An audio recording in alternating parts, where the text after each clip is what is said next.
Welcome to The Art of Relationships. This podcast is produced by the Biola University Center for Marriage and Relationships. Let's get right into it.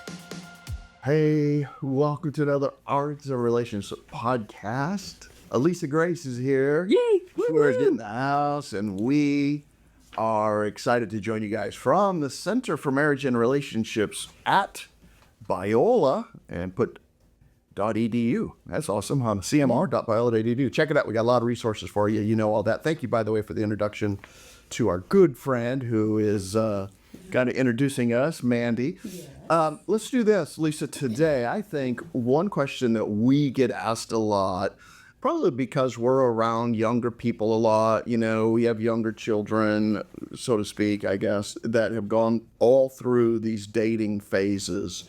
Right. And the question is, what is dating? And then what are some signs that you probably ought to either stay in this relationship or get out? Yeah. And we get questions like that. We sure do. And when you consider that the average age for marrying is late 20s, so this can apply, and also for couples that maybe you've lost a spouse for whatever reason and you find yourself back in the dating pool.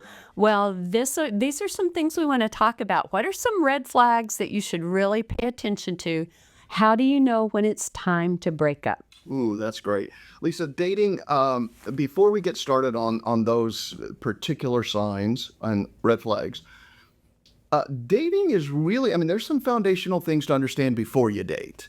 Like, I think you and I always talk about one, and that is dating is a contract between you and the other person. Mm-hmm. It's not a commitment. It's not a covenant. It's not a covenant. Yeah. Those words, most listeners are going to understand them, but recognize then the difference. If I sign a contract with somebody or something, then there are expectations laid out for them. Mm-hmm. And if they don't meet some of these expectations, they failed the contract. Nothing bad. But dating is similar, right? When we were dating, you had, and both of us had, implicit contracts. Mm-hmm. We didn't write them out. No one did.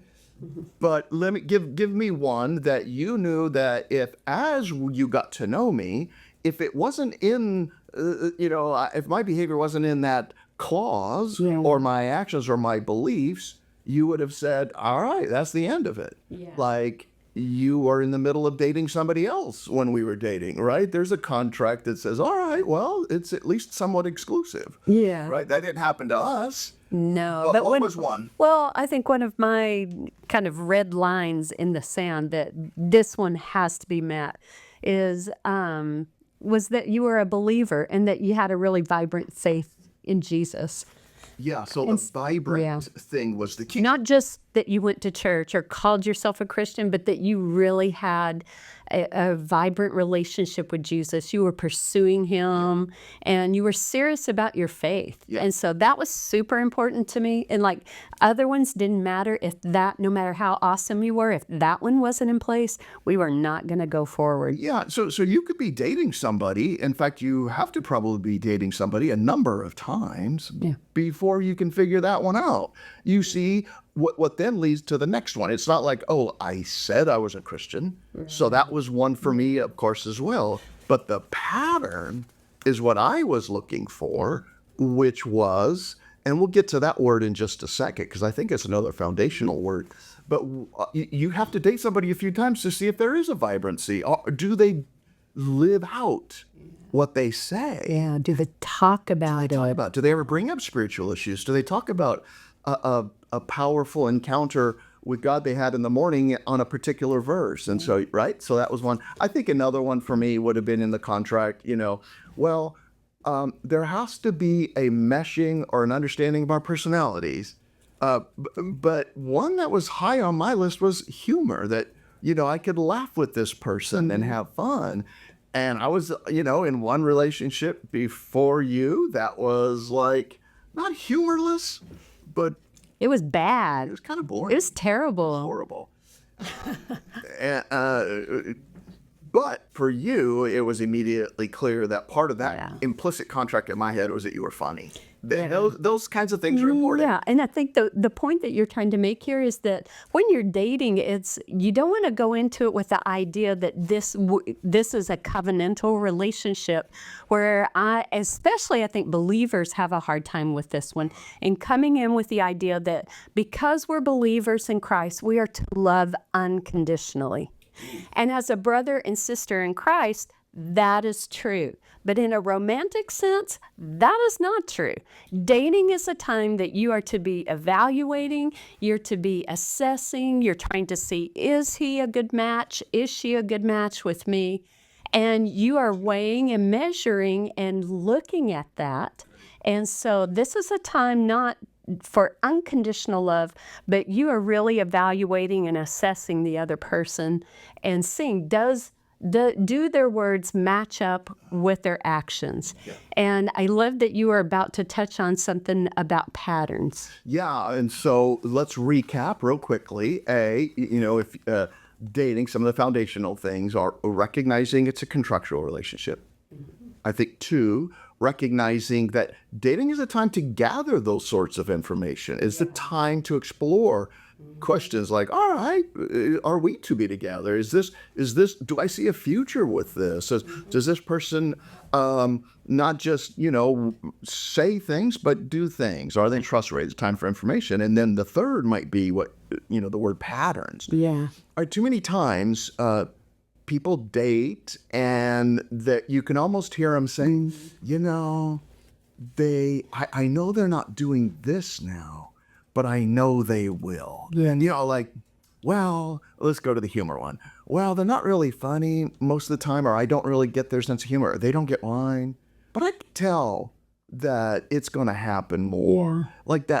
Like hoping for. Right. Versus a pattern, Lisa. And there's some things to look for as we set those 3, let's say, as a foundation. Yeah. So one of the things we always use with our students, we do with our kids, is that you date for patterns, not potential. Ooh, that's good. And you do that because you never have a guarantee that they are going to reach that potential that you're hoping for. And I think especially within the Christian circles, one might be if the other person isn't really a believer, but they're so nice and they agreed to go to church with me. And so, there's a lot of potential there.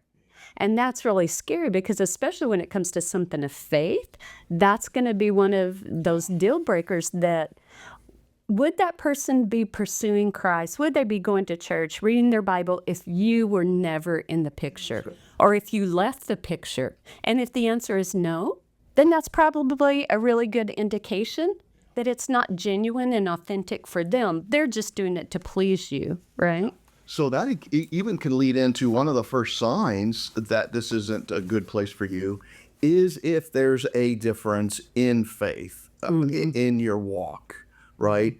And if you don't see that, I remember our good friend and colleague John Lundy always says something, at least he says that if that other person doesn't have this vibrant walk with Christ and there's no evidence that they want to do this or can match where your heart is going with their heart, then there's some incompatibility there that's really a red flag. Yeah, and in fact, I think the quote that he uses is just what he came up with and has decided in his research is that most often the failure of every Christian marriage comes down to either one or both of the spouses failing to grow in their relationship to Christ. There you go. That's great. And so if they're not even doing it when you're dating, why would you have any suspicion that they would do that when you're married? And in fact, once you get married, you're not, okay, let's say that when you're dating, you're on your A game, right? I'm showing you the best of me because I'm wooing you. I want you to like me. I want you to fall in love with me. You were pretty successful. Well, thank you. But that's the thing is that we're on our best behavior, right? So what happens once you've been dating for a while, once you get married, and you no longer are having, I mean, really, in a healthy marriage, you're going to keep pursuing each other. But this is the point, when they don't have to fake it anymore. And all of a sudden the cracks are starting to show because they don't have to woo you anymore. So they're actually showing the real you. And you can only pretend for so long. You can only keep that facade up for so long. And so date for patterns. Look to see, is there a pattern of Bible study, of growing in their faith, of sharing what's the Lord doing in your life right now? And they're really serious about it. That's great. So I love that. That's a big red flag if that's not there. All right, yeah, in fact, it doesn't even matter what the other ones are. If that one's not in place, Yeah. it's not a good Actually idea. leads to another one that's similar, right? Only if, oh man, this would be a perfect dating relationship only if blank, And so I think a red flag would be if there's a lot of those out there. So Lisa, give us an only if this person was that they need to stop and go, yeah, that's it. And you already talked about faith, but what's another one? Oh no, one might be, if he only didn't have an explosive temper. Every once in a while, he's really, when he gets angry, he really lashes out, but then he feels bad. And so it's just like if he just wasn't so angry, it would be perfect. If he just didn't drink so much, it would be perfect. If he didn't smoke weed, it would be perfect. Yeah. Well, you dropped the weed thing. Or what if only she didn't have, a different sense of humor than me, should be perfect. And I think, Lisa, if you're dating somebody and you're, at this point where the majority of everything is good, right? Now, between us, but there's nagging kind of couple of doubts about something like that. I think those doubts, if they're small enough, they don't seem cleanliness for me. Or sometimes, they drive around in a car that is so messy. I'm like, wow. And then you look at their room and it's like, wow, it's a mess. I think that one could probably be checked off as, well, it's okay if it's not a big deal to you, right? Right. But for others, that's a big deal. When they're like, over time, it can really grate. And it could grate on you, and so you have to really weigh those carefully. Yeah. Yeah, good. All right, so that's a sign. Let's try another one. What if this one, and this one is really kind of getting at the heart of something. What if you never felt heard or understood? It's kind of related to emotional connection, right? What if there's, man, everything's good between us and all of that, but I oftentimes leave our conversation not quite sure if they've really heard who I am or feel where I'm at. It's not like they're selfish. It's just that there's a lot left to be desired where I want to, go or be understood by. And it's that idea of, I don't know. They seem a little, let's call it that, a little preoccupied with them. Maybe self-absorbed. Yeah, but they don't really I don't feel like I get heard all the time. Maybe they're not curious about me and my dreams, my hopes, or if there's a conflict, why is this important to me? And if I share it, they become defensive or they're critical, as opposed to listening to really understand and accept you where you are. Or if you're sharing something that's, not related to the relationship, right? But that's important to you. And they're like, oh, wow, that sounds like a bad day at work. Hey, what do you want to have for dinner? Yeah. Or, hey, look at this video. This would be really fun. It's like, I don't really get into those videos. It's like, oh, well, okay. That could be a red flag, especially, Lisa, if They're not willing to try. if they're not willing to try. You have to kind of pursue them a lot. Maybe you used a couple of other words. They're not curious about you as much as you need. They're not willing to engage with you in that way. It's only going to get worse if this relationship goes on. And the other one is you're kind of trying to get their attention all the time, and they're like, okay, whatever, that's fine. I don't want to see that video, so let's do something else that's interesting. That's a great red flag. Give me another one that you think is out there. Okay. I think another one is if you find yourself consistently feeling like you have to make apologies for your boyfriend or girlfriend's behavior, like to your friends, to your family, If they see something going on and they're calling it out and you consistently have to defend them, that can be a red flag. If you find that like all your friends are like, why are you dating that person? That just, you could do so much better. Or they don't treat you right, or your family really doesn't like them. If it's one or two people, that's one thing. But if you're finding that in general, your friends don't like them in general, your family doesn't like them, and that you're having to defend them all the time because of their bad behavior, and one that you recognize because you're embarrassed about it. Yeah, okay. Bad behavior. And it makes me think about, too, there's sometimes some people in our lives that I like to trust because they kind of got a feeling or something. So let's suppose you're in a dating relationship and the other person maybe can't articulate a particular behavior that the person you're doing is dating. But they just there's something off. I'm picking up something. So I knew somebody was dating somebody one time, and I was picking up some negatives. They just seemed like when there were other people together in the room, a bunch of people, that in that dating relationship, this person was always ignoring everybody else that were kind of engaging in a group social context and just focused on the date. Just focused on them, just, kind of like hugging them and kissing them, I guess in this kind of group setting where everybody was trying to be together. Yeah. And it's like, oh, that's interesting. They seem either preoccupied with trying to continue to woo this person, or they're not comfortable around other people, or they're just pretty much giving me the sign like, hey, I don't really care about you. I'm only here for them. And that's just something like a red flag, right? Mm-hmm. Yeah. So like they expected their boyfriend or girlfriend to cut everybody else off and just be enmeshed in them. Yeah. And just them them. I would say let's call that the lead into the next red flag, right?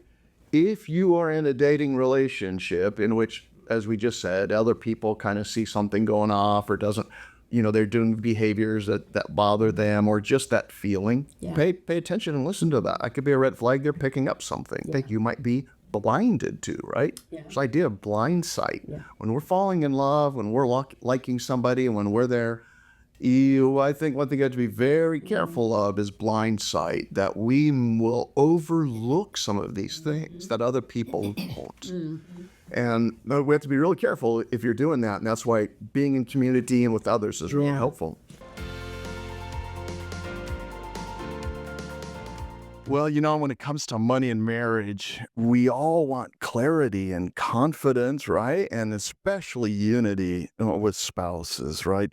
I think, Lisa, that's why we get to work personally with Colby Gilmore of Blue Trust. That's right. Colby Gilmore, along with other Blue Trust certified wealth strategists, offers personalized, biblically centered financial planning and investment management services, no matter what your income level is. Lisa, say that title twice. Blue Trust Certified Wealth Strategist. That's a tough. I'm not sure I could. I know. So they do put clients' best interest first, and they don't sell financial products. I love that about them. Me too. And you know what? We highly recommend Colby Gilmore and Blue Trust for anyone looking for both financial unity with your spouse and opportunities to increase your wealth and your generosity. Yeah, so if you guys want to check out ronblue.com or reach out to Colby Gilmore at colby.gilmore at ronblue.com. That's colby.gilmore at ronblue.com. I think you guys will be glad you did.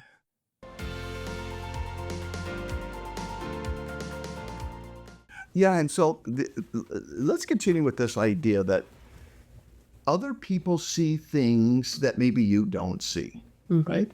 Or maybe you do see, but you're just ignoring them and overlooking them because you want this relationship so bad. Yeah. And in fact, our friend Willa Williams, that's a marriage and family therapist, she's been a guest on our show before. One thing that she'll say is, what are you pretending not to know? What are you pretending not to know? It's those things, you see them, and you know that it's not good, but because you so desperately want this relationship to work out, you are willing to overlook these big red flags. Oh, that's great. Yeah, that's good. Let's try another red flag, kind of similar. And it might be that there's enough conflict in the relationship that it is starting to drain you emotionally. It's starting to be more of a pattern. You seem like you can't get over a couple of things, or the conflicts keep coming up again and again. All right. Conflict isn't the red flag. Dealing with intractable issues isn't necessarily a red flag.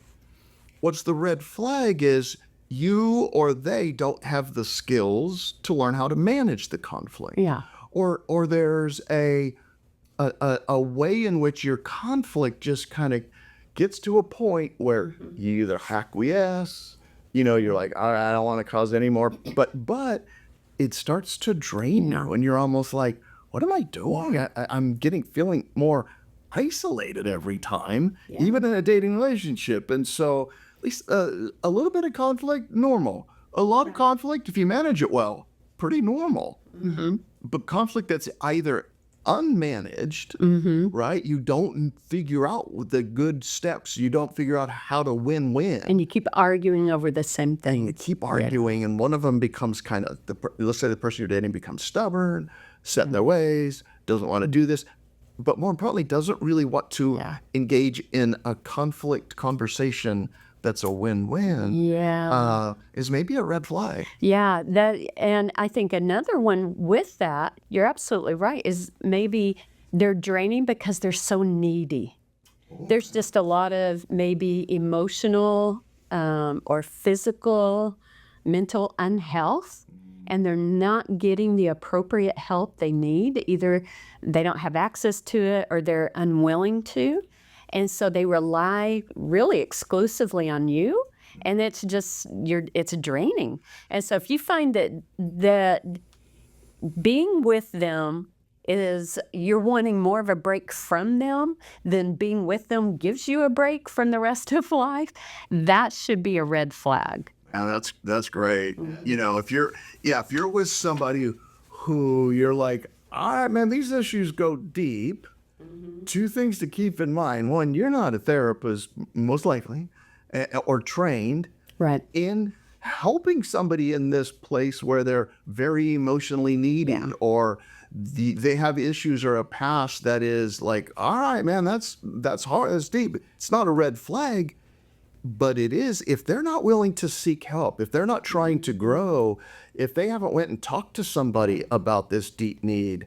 And then getting back to the needy part, you can be where like, oh my gosh, they're constantly wanting to be with me and constantly being needy and making me not hang out with my friends because they're so needy. I think that's another red flag, right? They're wanting you to be exclusively with them, to the point where they get upset when you're out with your friends developing your relationships or your family. Anybody else. Yeah, that could fall under that needy category. Insecure. Clingy. And needy. No, that's another great red flag. Okay. All right, at least give us another one. I thought of another one that came up while you were talking is if the person you're dating is unable to say, I'm sorry. If they're unable to own when they mess up, if they're unable to say, wow, I could be wrong about this, or to apologize or to ask for forgiveness, if they're never willing to do that, admit that they were wrong, that's a huge red flag. Because I love it. I forget who said this, but somebody that once said marriage is the union of two really good forgivers. And it's not only somebody that's willing to extend forgiveness, but has the humility and the heart posture where they're willing to ask for forgiveness. And those 9 magic words, right? That we always talk about, I'm sorry, I was wrong, please forgive me. Right? You need somebody that can do that. Yeah, it's amazing how many times that in our relationship, that phrase is uttered by just one of us, and it's usually me.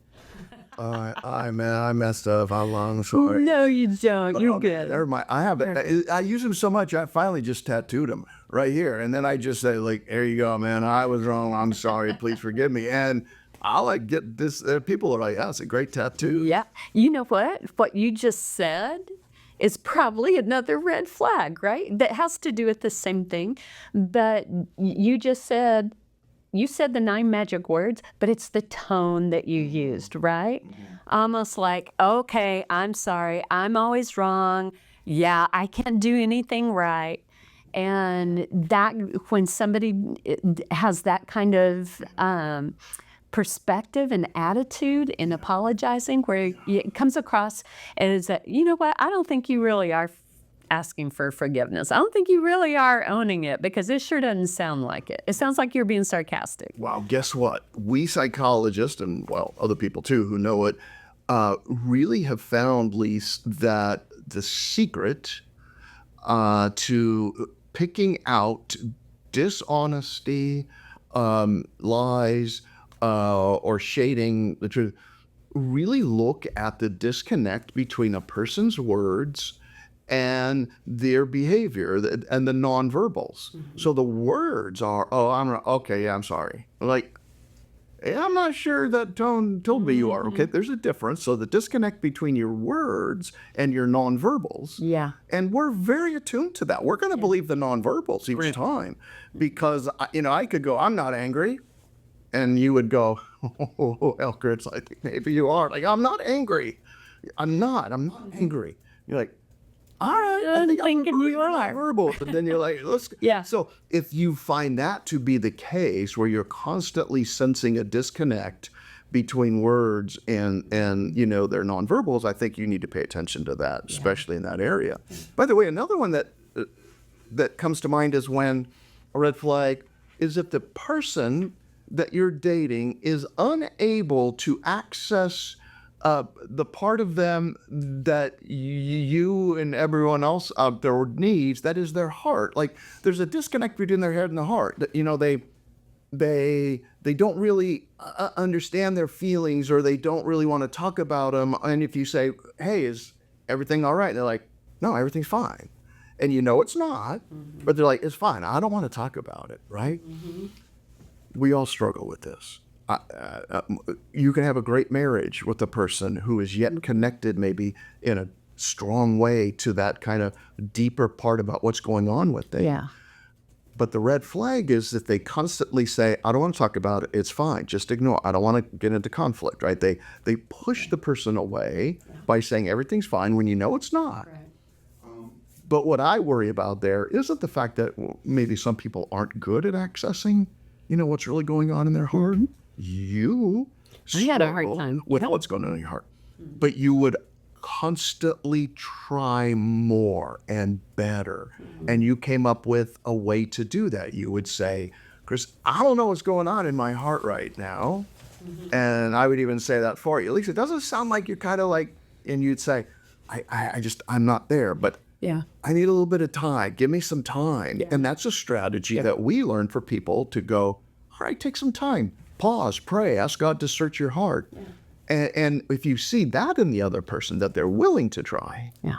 then I think that's good, Great. right? That's a great sign. They're willing to at least work on a skill, something in their tool chest Right. that they will need at some point.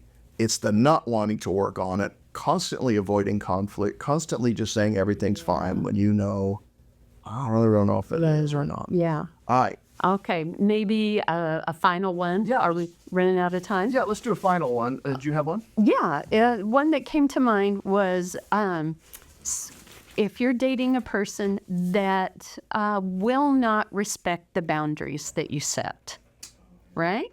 So let's imagine that, maybe you set a boundary on alcohol. Maybe your family has had alcohol issues, and so, I don't drink. It's okay if you want to, but I'm not going to. But yet they consistently press you to do it. "Oh, come on, one won't hurt.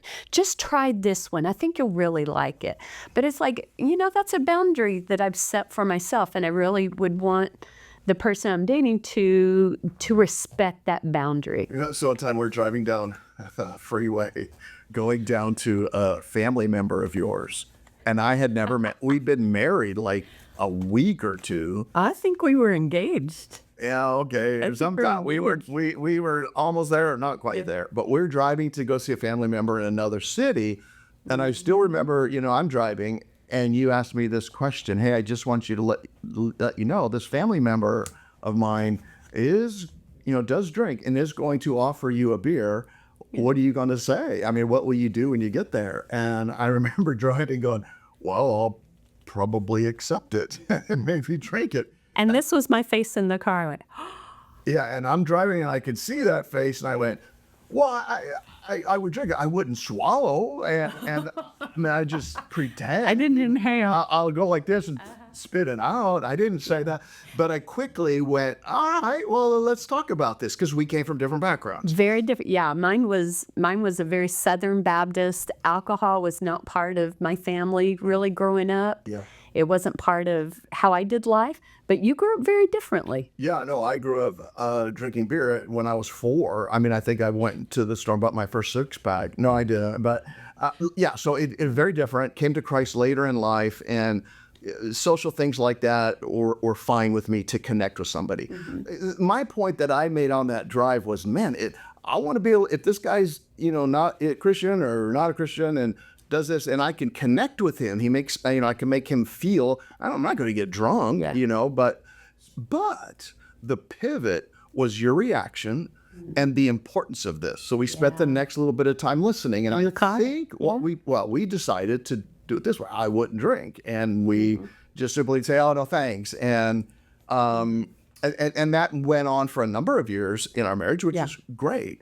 Right. Now, I think the point you were making was, there are behaviors and things that the other person does, but they push you on it. Like if I were to say, well, just grow up, and everybody drinks, it's not a big deal. Or, all right, at least whatever. Why are you being so legalistic? Yeah. And then I go there and either hide it from you or say, well, yeah, I'm sorry, man, forgive me, I won't do it again. But then, or you press, if you would have pressed, just try it. Yeah, you won't.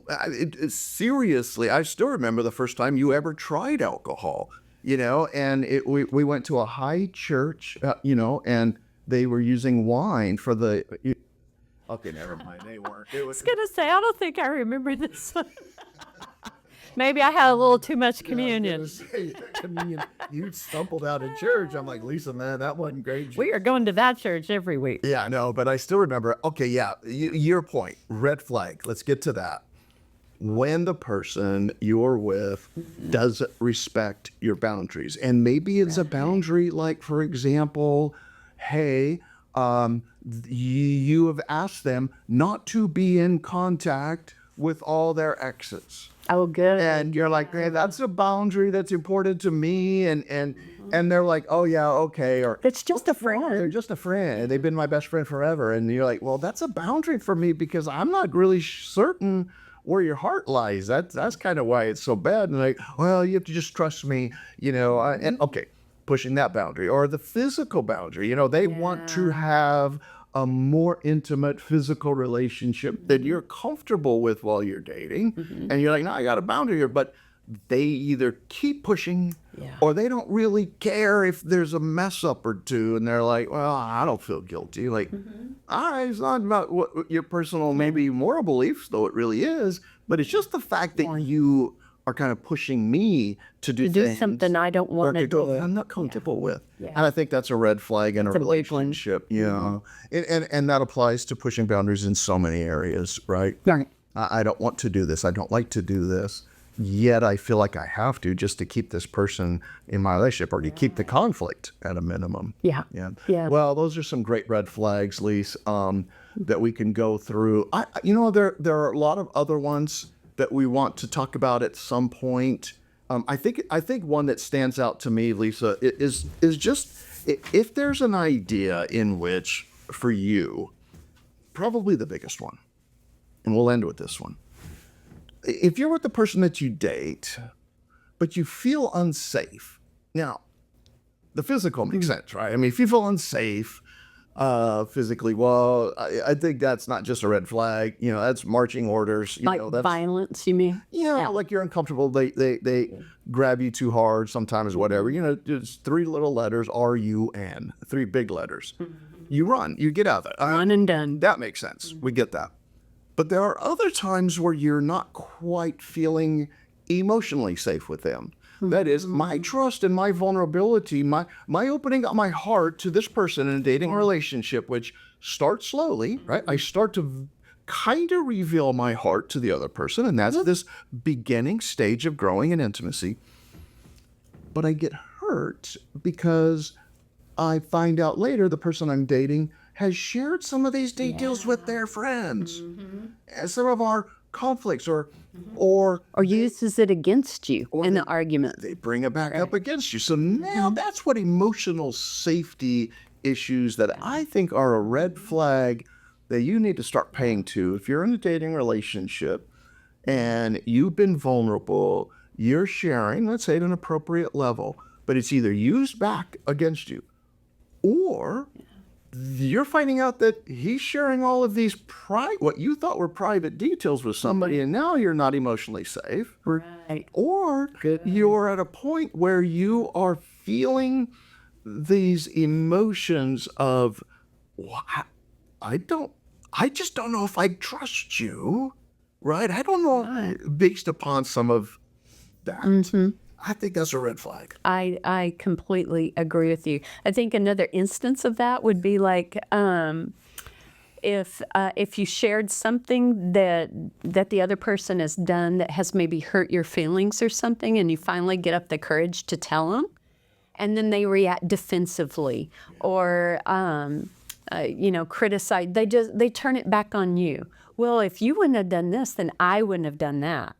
And so that's a big red flag that you're talking about, I think, is that emotional safety. You want somebody that can own it if you're bringing something, in all honesty, this hurt me when you teased me in front of everybody about that really kind of tender personal thing in my life. It really hurt my feelings and embarrassed me when you did that in front of a group. And if, like you said, oh, grow up. Come on, nobody cared. Everybody thought it was funny. Nobody thinks anything about it.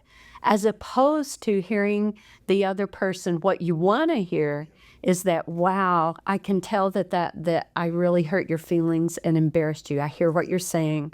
In fact, I could tell on your face, right, when I said it, that it wasn't good. And I just want you to know I'm really sorry. I regret that I did that. And I won't ever do that again. Will you please forgive me? Yeah, that's what you want to hear. That's what you want to see. Yeah. And so here's that red flag, and another level but the same way is what you just brought up, Lise. If you are with somebody who in social situations, because you guys laugh and have fun, they tend to tease you. Yeah.